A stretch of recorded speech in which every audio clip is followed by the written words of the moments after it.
Welcome back, my friend. How are you? Great. Touring around Montana. We were in Helena yesterday and Bozeman today. And last week was the Highline Run, Havre all the way over to Sydney. You learn a lot. I thought I knew Montana, but when you go, face to face and sit down in a coffee shop, you learn a lot of things on the campaign trail, which is good.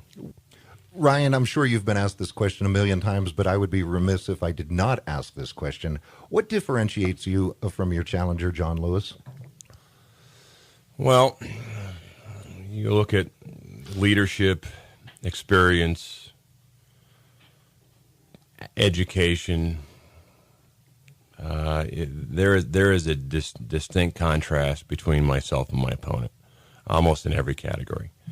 I think the debate, the first debate, which happened, roughly, a few days after the primary, I think it was pretty clear. It was, I was in the middle, and it's really, big government, small government, no government between the three candidates. And I think, we need a government. We need regulation that's fair, appropriate, and stable. Some of the problems that businesses are having is who knows what the regulation is. Who knows what the tax code is? I mean, we're all criminals. We fill out our taxes every year, and you look at it, and the IRS, if they want to find something, I guess they can, and they're programmed now to do that. If they don't like you, they attack you. I think we need be a lot more transparent, and there's a lot of work to be done, across the board, and a lot of it is, well, has the government gone too far? Is it not fixable? We're in full retreat overseas. And the answer is it is fixable. We're America's team. I mean, we're a fourth quarter team. America usually doesn't act until the last minute, but when we do, we act with resolve. And I think that, you look at, in World War II, we didn't act until, our battleships were sunk. We didn't get involved really until, in the war on terrorism, until they knocked down our towers. And we really didn't start paying attention as a people on the fiscal calamity until the government was shut down. And I think people are paying attention, and we're all stakeholders. Everyone's a stakeholder. Quite frankly, I don't really care whether you're a Democrat, Republican, establishment, Tea Party. I think we all have a voice, but we all need to be a voice of America and say, we're going to fix this. If elected, what are your priorities for your first 100 days? Well, we looked at the bill.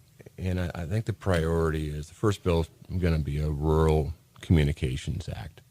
Montana has terrible cell phone coverage. Our infrastructure, is third world. When I say third world, our cell phone coverage in Montana is less than that of Iraq. Iraq has better cell phone coverage than we do. But AT&T just upgraded their system to the LTE speed. Yeah, I know. But but the problem is that Montana doesn't just compete with Idaho or Wyoming. Montana competes globally, and the survivability rate of Montana when you're driving across the country, we have one of the worst. If you get in an accident, we have one of the worst survivability rates because there's no cell phone coverage. So it not only affects your business when you send a service call out there and he can't reach back with a serviceman because he has no cell phone coverage, or farming community can't use the GPS and technology because there's no cell phone coverage, or if you get an accident outside of Winter or Two Dot, and you have to rely on the grace of God to have cargo by, it affects Montana. It affects our business. It affects, schools where you have kids out there that we would like to use the technology platforms that are available everywhere else. So, our infrastructure, not only our communications infrastructure, but our roads, our bridges, our sewer systems, our waterways, we need to take a giant step forward in improving our infrastructure, and that will give a basis for better, smarter businesses in Montana, and I think a more prosperous future.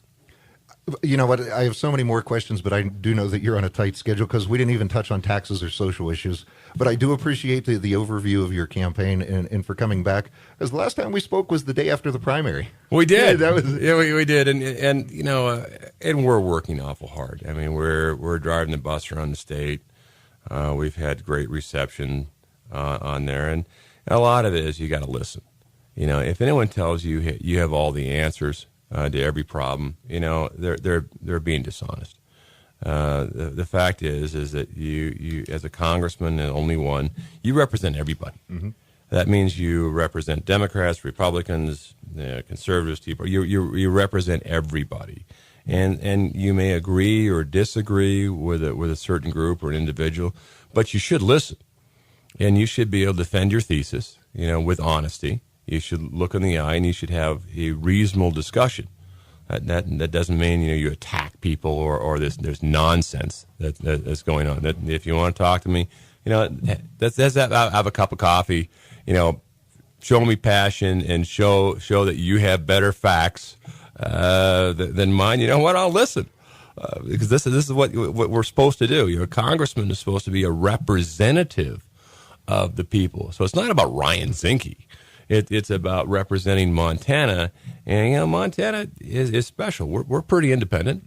Mm-hmm. We think the government ought to stop at the mailbox. We don't like to being told what to do, which is part of being Montana. So, God bless our beautiful state. And Chris, it's always a pleasure to talk to you.